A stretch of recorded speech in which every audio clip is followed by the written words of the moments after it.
नमस्कार, आप live cities देख रहे हैं। आपके साथ मैं हूं वसीम खान। ओवैसी की पार्टी एआईएमआईएम ने ढाका में बीजेपी का सगा भाई को चुनावी मैदान में उतारा है। देखिए, बच के रहिएगा, वो फिर भाग जाएगा। मगर तेजस्वी यादव ने जिस पहलवान को चुनावी मैदान में आगे किया है, देखिए उनके परिवार भी जिस तरीके से उन्होंने राजनीति की, एक बग ही रहे हैं और यह भागेगा नहीं। देखिए, वही प्रत्याशी जो बिहार विधानसभा चुनाव 2025 में ओवैसी के पार्टी से ढाका से चुनाव लड़े, उस वक्त हमारे साथ हैं, लाइव सिटीज से जुड़े हैं राणा रणजीत सिंह। मगर राज्यसभा चुनाव में भाग गए तेजस्वी के पहलवान, ढाका वाले पहलवान, जिसके लिए कहा जा रहा था इधर-उधर नहीं होंगे। सबसे पहले राणा रंजीत जी, कैसे जी देखते हैं? वसीम अब तो भाई। वो बयान भी खूब वायरल हो रहा है। कहा जा रहा था कि आप भाग जाइएगा, जीत जाइएगा तो इधर-उधर हो वसीम जाइएगा। भाई, मैंने बीजेपी के विधायक के मैंने सामने पहले भाग दिन से कहा था कि मैं वो राजपूत हूँ और हम लोगों में एक कहावत है कि रघुकुल रीत सदा चली आए, प्राण जाए पर वचन न जाए। और हम लोगों ने लोकसभा चुनाव के समय ही हाँ, जब हमें इल्ज़ाम लगाया गया कि भाई ये भाजपा के विधायक के भाई हैं। मैं ये लोगों से पूछता रहा कि किसी के आधार कार्ड पे उसके भाई का नाम होता है कि पिता का नाम होता है? तो राणा रंजीत सिंह के आधार कार्ड पे श्री हाँ। सीताराम सिंह जी का नाम है।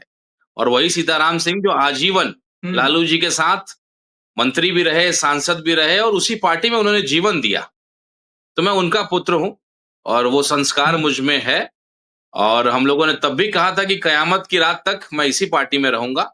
और विधानसभा का चुनाव भी ओवैसी साहब ने मुझे बहुत सम्मान दिया अपने इस हिंदू भाई को। 6 महीना पहले मुझे कैंडिडेट डिक्लेयर किया। लेकिन ढाका के मेरे जनता ने मुझसे कहा कि इस बार फैसल साहब को मौका दे दीजिए। अगली बार हम लोग आपको ज़रूर मौका देंगे। उनकी हुँ, अम्मी चली आई थी आगरा करने, हाँ, तरह-तरह की बात फैसल रहमान साहब के पिताजी मोतियूर रहमान साहब का कुछ एहसान है, इस बार वो एहसान चुका लेने दीजिए, उसके बाद हम लोग आपको मदद करेंगे। और हमारे इमरान प्रतापगढ़ी जी आकर के क़यादत हुँ, की मतलब उन्होंने समझाने का कोशिश किया था। वो खुद एक शायर हैं, खुद उर्दू के जानकार हैं, क़यादत का मतलब क्या होता है? क्या केवल मुसलमान लोग ही क़यादत करते हैं क्या? क़यादत एक उर्दू शब्द है, जिसका मतलब है लीडरशिप, नेतृत्व करना।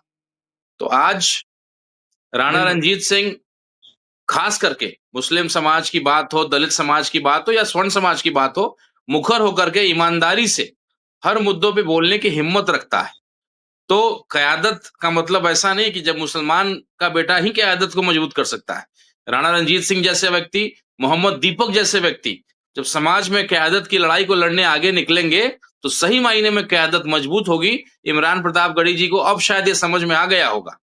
जो मेरे चुनाव में आकर के उन्होंने कहा था, अब उनको वो समझ में आ गया होगा। जी, वसीम भाई। नहीं, मगर फैसल रहमान ने जो बातें कही कि भाई उनकी अम्मी का तबीयत बहुत खराब हो गया था अचानक, जिसके कारण उन्हें दिल्ली निकलना पड़ा। और दूसरी बात उन्होंने कही कि माँ से बड़ा पार्टी राजनीति नहीं हो सकता है। बेशक माँ और माता-पिता से बड़ा कोई नहीं हो सकता है। मगर आपने तो बहुत कुछ कर डाला फिर। नहीं, बिल्कुल सही बात है वसीम भाई। किसी के लिए भी माँ जो है, कहते हैं हमारे यहाँ कि सारे हाँ, ऋण आप चुका सकते हो। हिंदू धर्म में कहा जाता है, मातृ ऋण, पितृ ऋण, हाँ। सामाजिक ऋण। तो सारे ऋण जो कर्ज होता है आपके ऊपर, वो हुँ, आप चुका सकते हैं, लेकिन मातृ ऋण को आप नहीं चुका सकते हैं। जिसने 9 महीने आपको पेट में रखा, आपको हाँ। पाला-पोसा। लेकिन साथ ही साथ हम लोग अपनी पार्टी को भी माँ का दर्जा देते हैं। और माताजी 75 साल की हाँ, उम्र की हैं। माताजी का कोई ऐसा विशेष ऑपरेशन नहीं हुआ जो मेरी जानकारी है। मेरे फ़ादर का किडनी का लिवर का हुँ, ट्रांसप्लांट हुआ था।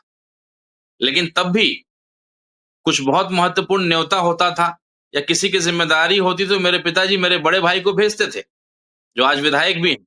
वो कहते थे कि हुँ, तुम डॉक्टर तो हो नहीं, तुम मेरे यहाँ क्या कर रहे हो? तुम जाओ, मेरे बाकी ज़िम्मेदारियों को निभाओ। और बाकी के लिए मेरे दूसरे बेटे हैं, वो यहाँ निभा रहे हैं। तो फैसल साहब के हुँ, एक भाई डॉक्टर हैं, फ़हद उनका नाम है और वो एमबीबीएस डॉक्टर हैं। तो हुँ, निश्चित रूप से वो बेहतर जानकार होंगे, डॉक्टर हैं, एमबीबीएस हैं। और फैसल भाई 11 बजे दिन तक पटना में थे। और आपको भी वसीम भाई मालूम है बिल्कुल, 16 बिल्कुल, तारीख बिल्कुल। को 11 बजे दिन तक आप बिल्कुल, पटना वोटिंग में के थे? दिन 11 बजे तक वो पटना में थे, उनका लोकेशन चेक कराया गया है। ये बात मैं नहीं कह रहा हूँ, हाँ, जानकार लोगों के माध्यम से जान करके आपको बता रहा हूँ। 9 बजे से वोटिंग शुरू था, 11 बजे तक आप पटना में थे। तो पार्टी भी हाँ, माँ होती है, माँ का कर्ज भी चुकाया पिंटू यादव जी ने। उनके पिताजी भी वेंटिलेटर पे थे, लेकिन वो आए, वोट दिए, वापस चले गए। बाद में इनका लोकेशन बदल बिल्कुल। गया। फैसल अली साहब जो कि एमएलसी हैं, जो चुनाव को देख भी रहे थे, उन्होंने कहा कि मैं चार्टर्ड प्लेन करवा देता हूँ। आप केवल बोलिए, चार्टर्ड प्लेन उपलब्ध करा देता हूँ, आइए वोट दीजिए और फिर चले जाइएगा। लेकिन मंशा ठीक नहीं थी। कारण कुछ और था। आज हुँ, आप बयान देते फिर रहे हैं, हर मीडिया में सफाई देते फिर रहे हैं। उनके कई लोग मुझे गाली क्या भी देते हैं कारण क्या फ़ोन था? लगा आपको के, क्या लगता है? कारण कि क्या आप ऐसे सब नहीं, राणा रणजीत जी कारण क्या लग रहा है? आपने कहा मंशा कुछ और थी, कारण कुछ और था। कारण क्या था? क्या लग रहा है देखिए आपको? 2 बातें हो सकती हैं। एक लालच, हुँ, खूब मोटा पैसा मिला हो, हॉर्स ट्रेडिंग किया गया हो, जो कि मोटा एनडीए पैसा भाजपा वालों का जो हुँ, यही ऑपरेशन लोटस का जो टेक्निक है, यही होता है। और केवल बिहार में थोड़ी ना हुआ है। उड़ीसा से लेकर के उत्तर प्रदेश से हुँ। लेके हर जगह हुआ है, पैसों का खेल हुआ है। या तो लालच हावी था। शायद रहमान साहब के इंटरव्यू को आपने नहीं सुना। जैसे ही मतदान खत्म हुआ, वोटिंग प्रक्रियाएँ खत्म हुई, प्रकट हुए, फ़ोन भी रिचुअल हो गया और उन्होंने कहा कि किसी भी माई के लाल में इतना दम नहीं कि फैसल रहमान को खरीद सके। वसीम भाई थोड़ा आवाज़ आपका कट-कट करके आ रहा है। मैं तो उनके जिला से आता हूँ और हाँ, मेरे वो तो पड़ोसी भी हैं और उनके हुँ, पिताजी और मेरे पिताजी बहुत अच्छे मित्र रहे। हाँ, उनको राज्यसभा भेजने में मेरे पिताजी की अहम भूमिका थी और मोतियूर रहमान साहब 2-3 टर्म से विधायकी चुनाव हारे हुए थे। मेरे पिताजी उस समय मंत्री हुआ करते थे। मेरे पिताजी का लेटर पैड साइन हुँ, किया वो मंत्री का उनके पास रखा हुआ रहता था और डीएम को कहते थे कि मोतियूर रहमान ने जो कह दिया समझो कि सीताराम सिंह ने कह दिया। समझो कि वो मंत्री ने कह दिया। तो इस तरह का संबंध मेरे पिताजी और उनका था। हुँ, तो उस परिवार को हम लोग जानते हैं इसलिए मैं बहुत कुछ बोल नहीं पाता हूँ। लेकिन फैसल रहमान साहब जो कह रहे हैं कि कोई माई का लाल इल्ज़ाम नहीं लगा सकता है, तो पूरा जिला जानता है। हुँ। जिला पैसे से खरीद नहीं सकता पैसे से पैसे खरीद से नहीं खरीद सकता नहीं है तो सकता। पूरा जिला जानता है। जिला परिषद का चुनाव जब होता है ना, हमारे यहाँ बड़ा हुँ, जिला है 57 जिला परिषदों का जो है खरीद-फरोख्त होता है, आप भी जानते होंगे, कैसे जिला परिषद अध्यक्ष बनाया जाता है। हुँ, तो आपको मैं एक छोटा-सा एग्ज़ाम्पल बताता हूँ वसीम भाई, मेरे जिला में कुल 57 जिला परिषद सदस्य होते हैं और आज 16 जिला परिषद हुँ, मुसलमान हैं। लेकिन उपाध्यक्ष या अध्यक्ष मुसलमान का बेटा नहीं है। जानते हैं क्यों नहीं है? हुँ। यही फैसल रहमान साहब की देन है कि आज ये मुसलमान अच्छा। का बेटा उपाध्यक्ष या अध्यक्ष मोतिहारी जिला परिषद का नहीं है। तो पूरे जिला परिषद के मुसलमानों को फ़ोन हुँ, लगा के पूछ सकते हैं आप, कि आप में से कोई जिला परिषद क्यों नहीं बन पाया? हुँ, तो पैसा इनके लिए हुँ। आपको लगता है कि तेजस्वी जिस पर आँख बंद कर भरोसा करते थे, वह पैसों में बिक गया। बिल्कुल, अब उनके आपको ये उनके लगता उनके है? जो उनके जो उन्होंने किया है, कथनी और करनी में बड़ा फ़र्क है। जो हुँ, उन्होंने किया वो तो पूरे देश ने देखा। हुँ, और कारण जो हुँ, बता रहे हैं 1 महीने से माँ हॉस्पिटल में थी, हम लोग भी दुआ कर रहे थे। कोई ऐसा विशेष ऑपरेशन या हाँ, कोई इस तरह की सर्जरी से वो नहीं गुज़री हैं जितनी मेरी जानकारी है। और हाँ, उसके बाद चुनाव के तुरंत बाद आप लगातार अपना सफाई देते फिर रहे हैं। पूरे समय आप मीडिया में हैं, हुँ, लेकिन चुनाव के दिन आपको समय नहीं मिला। तो या तो लालच है या फिर डर है। एक पुराना केस का आप चर्चा आप सुन रहे होंगे, आप भी जैसे किसी मीडिया वाले चैनल ने चलाया था हुँ, कि कोई मर्डर केस आसाम को लेकर के हुई हुँ, थी। उनके पिताजी उस समय तत्कालीन राज्यसभा हुँ। सांसद थे, तो उस मामले को दबा दिया।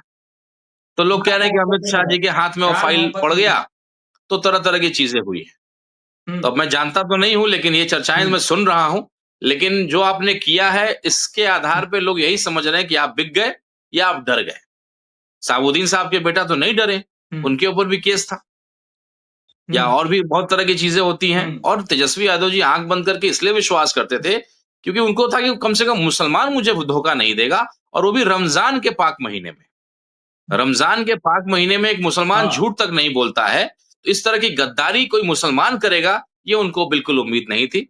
इसलिए बेचारे बहुत हताश हैं। हम्म, और दूसरी सबसे बड़ी बात वसीम भाई की, किसी के बुरे वक्त में उसको साथ देना चाहिए। उसको हम लोग एमआईएम के लोग, आपको मालूम है कि हमारा क्या संबंध आरजेडी वालों से था, किस तरह के कड़वे संबंध थे। लेकिन फिर भी हम लोगों ने सब कुछ छोड़ करके भाजपा को बिल्कुल। हराना है, ये हमारा मकसद था। और इसलिए हम लोगों ने पांचों विधायक ने एक साथ जाके वोटिंग किया, तस्वीर वायरल किया, ताकि एक मैसेज जाए कि एआईएमआईएम अब साथ है, हर हाल में भाजपा 5वां सीट हारेगी। तो हम लोग की मंशा ये थी। दूसरा है, आप ऐसा इसलिए कर पाए क्योंकि आपको मालूम है कि तेजस्वी यादव जी के पास 25 सीट है और नेता प्रतिपक्ष बने रहने के लिए 10% आपको सीट होना चाहिए। तो तेजस्वी जी चाह करके भी उसको बर्खास्त नहीं कर बिल्कुल। सकते, क्योंकि अगर बर्खास्त करेंगे तो नेता प्रतिपक्ष का कुर्सी चला जाएगा।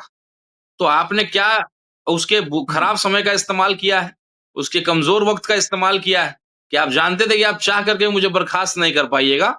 तो कहते हैं कि मैं आज भी महागठबंधन का सिपाही हूं। तो आपकी हरकतें बता रही हैं कि महागठबंधन के किसी कार्यकर्ता का फोन उठा पा रहे हैं आप, सोशल मीडिया में देख रहे हैं। मुझे भी कुछ लोगों ने फोन करके गाली दिया कि आप क्यों गद्दार बोल रहे हैं। तो हमने कहा गद्दार को गद्दार बोले तो नहीं तो क्या बोले, हाँ। आप किस हैसियत से बोल रहे हैं। मैंने बोला मेरी पार्टी ने साथ दिया है, मेरे पांचों विधायकों ने साथ दिया, इसलिए मैं बोल रहा हूं, मुझे तकलीफ है। तो तरह तरह की बातें। और भाजपा वाले फोन करके मुझे डांट रहे हैं, गाली दे रहे हैं, जेडीयू वाले पैरवी कर रहे हैं, क्यों इस तरीके से आप बोल रहे हैं। और उनके कुछ चमचे हैं, वो फोन करते हैं। तो हम लोग जब मोदी जी को छोड़े ही नहीं, अमित शाह को छोड़े ही नहीं, तो ये छोटे मोटे लोग क्या हैं। आनंद मोहन जी चुनाव लड़े थे हमारे लोकसभा से, उनको हमने छोड़ा ही नहीं। आप तो आए भी थे लोकसभा भी कवर करने के लिए। तो एमआईएम की यही ताकत है, सच को सच बोलने की हिम्मत है और झूठ को झूठ बोलने की हिम्मत हम लोग रखते हैं। किसी परिणाम से हम लोग डरते नहीं।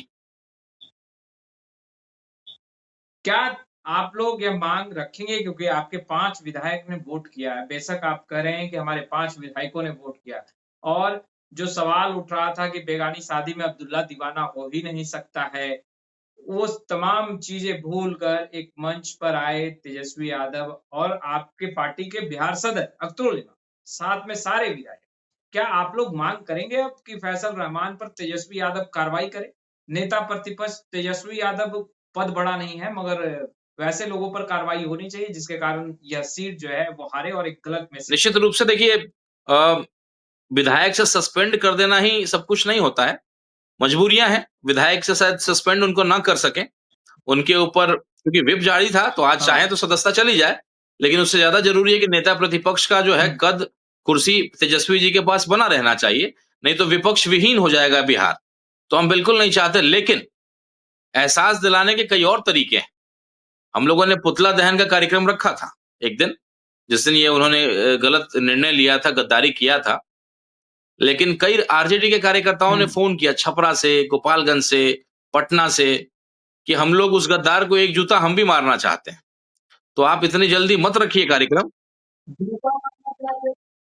जूता माने मारना पोस्टर को वो जो एक आदमी विरोध प्रदर्शन जो करता है, पोस्टर को आग लगाता है या पुतला दहन करता है, एक तरीके से क्या होता है, एक तो कहीं ना कहीं उन्होंने कहा कि ये पुतला दहन का कार्यक्रम ईद के बाद रखिए, और ईद के बाद इसको बड़े पैमाने पे किया जाए। पूरे बिहार के आरजेडी के कार्यकर्ता, एमआईएम के कार्यकर्ता, या जो भी कार्यकर्ता चाहते थे कि जो सेकुलर मिजाज रखते हैं, ऐसे लोग जिनको तकलीफ हुई है उस हार से, उन सबको एकत्रित करके और फिर पुतला दहन का प्रोग्राम हम लोग रखेंगे। इस कहानी को इतने दूर तक लेकर के जाएंगे कि फिर कोई दोबारा गद्दारी करने की हिम्मत नहीं करे। तो अच्छा, कांग्रेस के जो विधायक गायब हुए और जिस तरीके से तरह-तरह का हर एक विधायक जो गायब हुए उसका अपना ही तर्क है। कोई कह रहा है भाई अगड़ा जाति से था तो भाई हमको पसंद नहीं था, कोई कह रहा है कि आरजेडी का था वो महागठबंधन का नहीं था, कोई कह रहा है 13 तारीख को रात को ही प्रदेश अध्यक्ष को कह दिया था कि हम वोट नहीं करेंगे। तो ये जो बयान निकल कर सामने आ रहे हैं, राणा रणजीत जी कैसे देख रहे हैं? क्या पर्दे के पीछे पहले से ही स्क्रिप्ट लिखी जा देखिए, रही थी? कांग्रेस बिहार में आज सबसे कमजोर पार्टी है। कांग्रेस बिहार में सबसे कमजोर पार्टी है। बिना गार्जियन का ये परिवार है। कोई गार्जियन कांग्रेस का नहीं है, ना स्टेट में है, ना सेंट्रल में है। बिहार के संदर्भ में मैं बात कर रहा हूं। कोई देखने वाला नहीं, कोई पूछने हाँ। वाला नहीं। देखिए ना, अशोक चौधरी जी कांग्रेस के प्रदेश अध्यक्ष थे। प्रदेश अध्यक्ष छोड़ करके चला जाता है दूसरे पार्टी में। महबूब अली कैसर साहब प्रदेश अध्यक्ष थे, वो छोड़ करके दूसरी पार्टी में चले गए। तो प्रदेश अध्यक्ष ही छोड़ के चला जाए जिस पार्टी का, और आज तक कोई गार्जियन ही नहीं बना पाया हो, तो कांग्रेस तो वो मछली है जो मुंह खोल करके घूमती है कि कोई दाना डाले, कोई चारा डाले कि हम फंसे उसमें। तो कांग्रेस से तो कोई उम्मीद थी ही नहीं, इसलिए हम लोग को तकलीफ भी कांग्रेस से नहीं। और शुरू से हम लोग जानते थे, जब आरजेडी से हम लोग का संपर्क बन रहा था, तो वो चिंतित एमआईएम के लिए कभी नहीं थी। वो चिंतित सतीश यादव जी के लिए, आईपी गुप्ता के लिए कभी नहीं थी। कांग्रेस के लिए वो चिंतित थी कि कांग्रेस से धोखा मिल सकता है, और अंततः वही हुआ, क्योंकि कोई गार्जियन ही नहीं है उस पार्टी में। प्रदेश अध्यक्ष का कद होता है। अख्तर उल ईमान साहब हमारे प्रदेश अध्यक्ष थे। क्या तेजस्वी यादव अख्तर उल ईमान के घर पहुंचे थे दावते इफ्तार में, तो यह बातें हुई थी क्योंकि आप भी मौजूद थे जब तेजस्वी यादव पहुंचे थे अख्तर उल ईमान के आवास पर। तो क्या ये बातें हुई थी कि कांग्रेस के विधायक इधर से उधर हो सकते हैं, ये आशंका है? क्या तेजस्वी यादव ने थोड़ी ये चिंता बातें थी, और अख्तर उल ईमान साहब ने स्पष्ट किया था हमारे प्रदेश अध्यक्ष ने कि आप बाकी चीजों को संभालिए, हमारी शुभकामनाएं हैं, जहां हमारी जरूरत पड़ेगी हम आपके साथ खड़े हैं। ये 5 के लिए आप निश्चिंत रहें। ये 5 हम एक साथ जाएंगे और सुबह सबसे पहले लाइन में लगेंगे और ये मैसेज देंगे कि भाई पांचों का पांचों वोट गिर गया है। तो ये अख्तर उल ईमान साहब ने वादा किया और उसको निभाया, और उन्होंने कहा कि मैसेज देंगे, और इसलिए आप देखेंगे सबसे शुरू में और हमारे पांचों विधायक एक साथ गए थे। ये मैसेज देना था, क्योंकि हम जानते थे कि आरजेडी इंटैक्ट रहेगा, हम आकर के साथ दे देंगे। आईपी गुप्ता जी तो एक तरीके से पूरा मैनेजमेंट हम लोग को भी जोड़ने का काम किया। सतीश यादव जी ने इतना बड़ा कर्तव्य निभाया, वेंटिलेटर में पिताजी लेकिन आकर के वोट डाला। अब ये कांग्रेस और एक आरजेडी के ये कैसे हो गया, ये हम लोग को बड़ा दुख है, बड़े आहत है। मैं आपको बताऊं वसीम भाई कि ये अगर आंकड़ा बदल जाता तो परिस्थिति ये बन सकती थी कि बिहार में भाजपा की सरकार नहीं, नीतीश कुमार दोबारा पलटी मार सकते थे। ये अगर ये जीत जाते हम लोग, अगर ये चुनाव जीत जाते तो ये साबित होता कि 126 हो जाते। जोड़िए ना फिर आप 85 जेडीयू वाले और 41 हमारे, 126 हो जाता। तो ये जो बीजेपी वाले सपना देख रहे थे कि अपना सीएम बनाएंगे, उनके सपने में पानी फेर दिया जाता। तो ये केवल राज्यसभा का चुनाव नहीं था, बिहार के सत्ता परिवर्तन का चुनाव था। ये चुनाव हम अपने आप को 126 साबित कर लेते और सत्ता परिवर्तन हो सकता था, लेकिन कुछ गद्दारों की वजह से नहीं हो पाया। आप कह रहे हैं हॉर्स ट्रेडिंग बिल्कुल हुई है, विधायकों को बिल्कुल 8 से 10 करोड़ की बात आ रही है। एक विधायक को 8 से 10 करोड़ रुपया दिया गया। 8 से 10 करोड़ रुपया दिया गया, आप ये दावे के साथ? जो मार्केट की चर्चा है, मैंने तो देखा नहीं है, तो मैं ये नहीं कह सकता कि मैंने पैसा गिनते हुए देखा है। लेकिन जो उनके आसपास के लोग हैं, उनसे हम लोग, चूंकि हम लोग तो विरोधी पक्ष सब कहीं ना कहीं राजनीतिक सामाजिक जीवन में एक हैं, तो जो बातें छन करके आ रही हैं कि 8 से 10 करोड़ का डील हुआ है। चले जाते जाते आज क्या कहेंगे उन लोगों को जो चुनाव में आ रहे थे और कह रहे थे कि ये बीजेपी का सगा भाई है, इधर उधर करेगा, भाग जाएगा? जवाब मिल गया होगा उनको। इमरान प्रतापगढ़ी जी मेरे इलाके में बोल करके गए थे कि राणा रंजीत सिंह जो बीजेपी का भाई का ये है, उसको सगा भाई है। तो खैर, ये आज भी लोग शक करते रहे, बोलते रहे, हम लोग अपने काम से विश्वास दिलाते हैं लोगों को। और राणा रंजीत सिंह विधायक सांसद बनने नहीं आया है, एक उदाहरण स्थापित करने आया है इस समाज में कि अब नेता हमारे समाज से खत्म होते जा रहे हैं। विधायक और सांसद नेता नहीं होता है, और हर समाज को आज नेता की जरूरत है। विधायक सांसद डरपोक हो गया है, उसको अपने वोट की चिंता होती है, वो सच नहीं बोल पाता है। तो राणा रंजीत सिंह एक नया उदाहरण स्थापित करना चाहता है कि नेता बनिए, समाज को अब नेता की जरूरत है, हमारे प्रदेश को अब नेता की जरूरत है जो सच बोल सके। तो हम लोग उस दिशा में काम कर रहे हैं। और जो कहते हैं ना कि भाई आप मुंह से क्या बोलेंगे, आपका काम सब कुछ साबित करेगा और काम आपका जवाब देगा। तो हम लोग अपने काम से जवाब देते हैं, देते रहेंगे। बैरिस्टर असदुद्दीन ओवैसी साहब के सिपाही हैं और उन्हीं के अंदाज में हम लोग जो बोलते हैं वो करते हैं, जो करते हैं वो बोलते हैं। चलिए बहुत बहुत शुक्रिया राणा रंजीत जी लाइव सिटी से जुड़ने के लिए। देखिए तमाम तस्वीरें लगातार अपडेट करते रहेंगे। फिलहाल सियासत गर्म है और तमाम सियासी गलियारों से सबसे पहले खबरें हम अपडेट कर रहे हैं। इस वीडियो में इतना ही। अब तक आपने हमारे चैनल को सब्सक्राइब नहीं किया है तुरंत सब्सक्राइब कर ले। आपका बहुत बहुत बहुत शुक्रिया। शुक्रिया।